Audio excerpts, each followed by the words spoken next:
தமிழ்நாட்டுல எல்லாமே சேஞ்ச் ஆயிடுச்சு. உங்க நகையையும் சேஞ்ச் பண்ணுங்க. உங்க பழைய நகைக்கு கிராமுக்கு 150 ரூபாய் கூடுதலா வாங்கி புது நகை எடுத்துக்கோங்க. அதே கம்மி சேதாரம் தான் உங்க லலிதால மட்டும்தான். ஹாலிடேஸ்னாலே அது நம்ம ஜிடி ஹாலிடேஸ் தான். GT Holidays, South India's #1 travel brand. You know you are special when you're with GT Holidays. Tamil திரைப்பட உலகின் மிகப்பெரிய ஆளுமை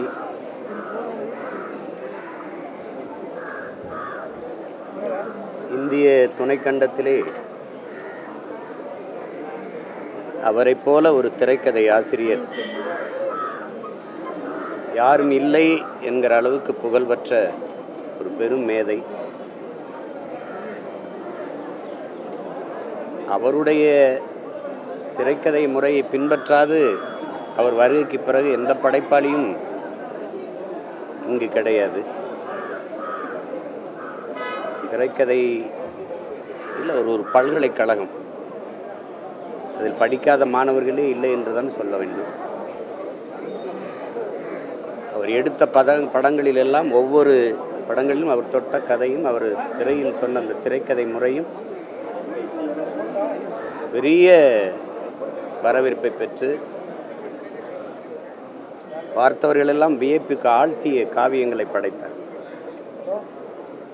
எங்களுடைய அப்பா இயக்குனர் இமயம் பாரதிராஜா அவர்களுடைய முதல் மாணவனாக வந்து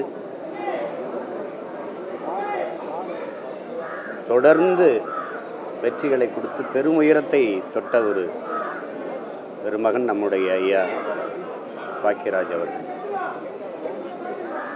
செய்தி மிகுந்த அதிர்ச்சியாக இருந்தது. ஏன்னா சிலர் பொய்யா கூட செய்தியை பரப்புவாங்க, அப்படி இருந்திருக்கக்கூடாதான்னு மனம் எண்ணியது.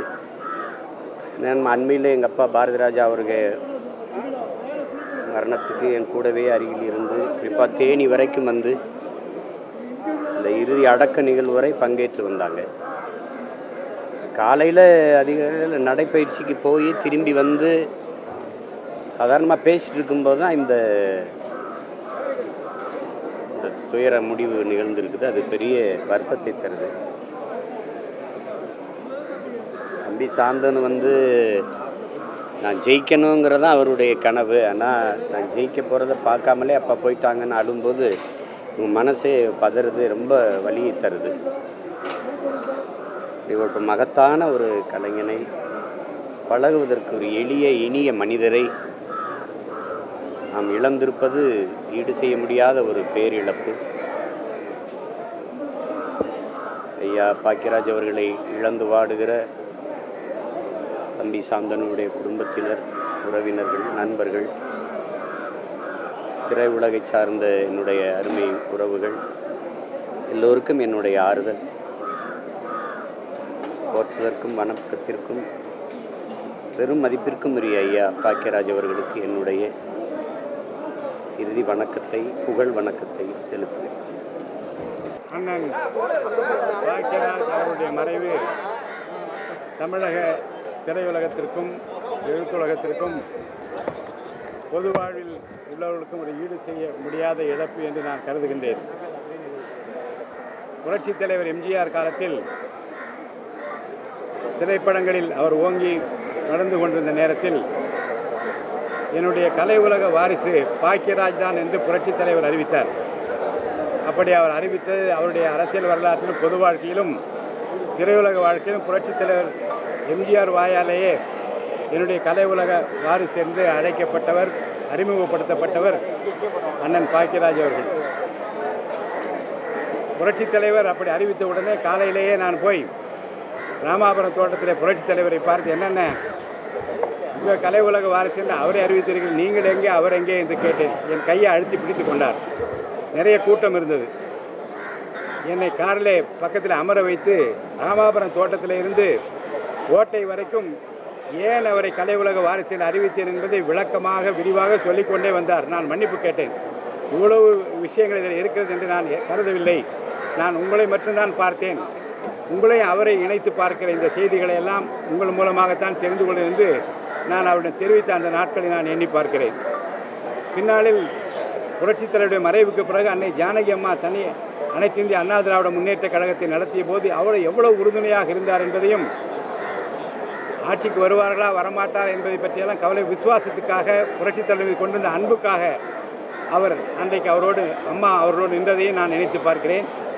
அவருடைய திருமணத்துக்கு திருவேற்காடு கோயிலில் நடந்தது. நான் அப்போது கழகத்தின் மாவட்ட செயலாளராக இருந்தபோது புரட்சித் தலைவர் வரவேற்பதற்காக திருவேற்காடு கோயில் வாசலில் நின்று அவரை வரவேற்றதும், அந்த திருமணம் விமரிசையாக நடப்பதற்கு புரட்சித் தலைவர் அருகிலே இருந்ததையும் நான் நினைத்து பார்க்கிறேன். பின்னாளில் தொடர்ந்து எழுத்துலகில் அவர் பாக்கியா பத்திரிகையின் மூலமாக நல்ல செய்திகளை நாட்டுக்கு தர வேண்டும் என்ற விருப்பத்தோடு அந்த எழுத்துலக பணியில் அவர் ஆற்றிய அந்த பணிகளை நான் நினைத்து பார்க்கின்றேன். பின்னாளில் பொது வாழ்க்கையில் அங்காங்கே உயரும் தொய்வும் ஏற்பட்டாலும் கூட மக்கள் தொடர்பை விடாமல் அண்ணன் பாக்கியராஜ் வைத்திருந்தார். அவருடைய இழப்பு என்பது திரையுலகத்திற்கு ஒரு ஈடு செய்ய முடியாதவன். என்றால் திரையுலகத்தில் பாரதி ராஜா சாரை ஒட்டி அவர் எடுத்த படங்களும், நடித்த விதமும், கதை சொல்லிய விதமும், இயக்கிய விதமும், அவர் பேசிய விதமும் தமிழக திரையுலக வரலாற்றில் ஒரு புதுமையாகவும் மக்கள் ஏற்றுக்கொள்ளக்கூடிய சாமானிய மனிதனும் இப்படி நடிக்க முடியும் என்று காட்டக்கூடியதாகவும் இருந்ததை மக்கள் பெரிதும் ரசித்தார்கள். பல படங்களில் அவர் முத்தாய்ப்பான வசனங்கள் மனதை தொட்டது. அந்த முருங்கைக்காய் விவகாரம் இன்றும் கூட பலருடைய உள்ளத்திலே நிலை நிற்கக்கூடிய ஒரு காட்சியாக அமைந்திருப்பதையும் நான் நினைவு கூற விரும்புகிறேன். பாக்கியராஜ் சார் அன்பானவர், தமிழ்நாட்டில் நல்லது நடக்க வேண்டும் என்று விரும்பிய ஒரு அண்ணன். அவர் மறைவிலே நாங்கள் அத்தனை பேரும் பங்கு கொள்கிறோம். குடும்பத்தாருக்கு என் ஆழ்ந்த இரங்கலை நான் தெரிவித்துக் கொள்கிறேன். ஆக சிறந்த இயக்குனரும் கதாநாயகருமான அருமையண்ணன் பாக்கியராஜ் மறைந்த செய்தி அறிந்து நான் அதிர்ச்சியில் உறைந்தேன். பாரதி ராஜா மறைந்த துக்கம் நம்மை விட்டு இன்னும் விட்டு விலகாத நிலையில் அவரை குருநாதராக ஏற்றுக்கொண்ட இயக்குனர் பாக்கியராஜ் மறைந்த செய்தி தமிழ் திரையுலகத்திற்கு மிகப்பெரிய அதிர்ச்சியை தந்திருக்கிறது. கொங்கு சீமையின் குணத்தோடும் மனத்தோடும் அந்த நடையில் வசனங்கள் எழுதி அவர் இயக்கி நடித்த படங்கள் தமிழ்நாட்டில் மிகப்பெரிய திருப்பத்தை ஏற்படுத்தியது. அவருடைய மௌன கீதங்கள் படத்தை நான் 3 தடவை பார்த்தேன். படத்தை சிலாகித்தவருக்கு ஒரு மடல் எழுதினேன். அந்த மடலை பார்த்துவிட்டு படத்தை விட சம்பத்தினுடைய கடிதம் அழகாக இருக்கிறது என்று எனக்கு பதில் கடிதம் எழுதினார். அவருடைய அந்த 7 நாட்கள், ஊர்வசியை அறிமுகம் செய்த முந்தானை முடிச்சு போன்ற படங்கள் தமிழ்நாட்டினுடைய ரசிகர்களின் மனங்களில் மகுடம் தெரித்த படங்கள். அவர் ஒரு திரைக்கலைஞர், ஒரு இயக்குனர் என்பது மட்டும்தான் தெரியும். நாஞ்சில் சம்பத் பதிவு செய்கிறேன், அவர் தமிழ்நாட்டின் தலை சிறந்த பத்திரிகையாளர். திரைத்துறையில் இருந்து கொண்டே ஒரு பாக்கியா இதழை வாரங்கள் தோறும் கொண்டு வந்தார். அது கொண்டு வருவதில் கொஞ்சம் சிரமம் இருக்கிறது என்று என்னிடத்தில் பகிர்ந்து கொண்டார்.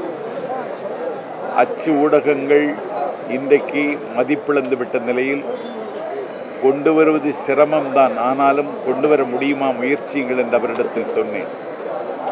அதிலே கேள்வி பதில் பகுதியில் அவர் சொல்லுகிற பதிலில் நையாண்டி, நக்கல், எள்ளல், ஏகடியம் எல்லாம் மணக்கும். அதை 2 புத்தகமாக கூட கொண்டு வந்தார். அந்த 2 புத்தகம் இருக்கிறதா என்று சமீபத்தில் தான் அவரிடத்தில் கேட்டேன்.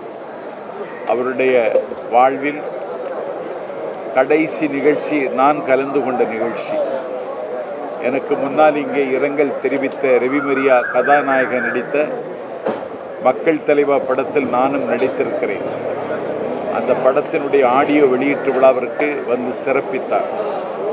அவரும் நானும் அந்த நிகழ்ச்சியில் கலந்து கொண்டேன். அன்றைக்கு மௌன கீதங்கள் படம் எந்த ஆண்டு வந்தது என்றவரிடத்தில் கேட்ட பொழுது 1981 என்று சொன்னார்.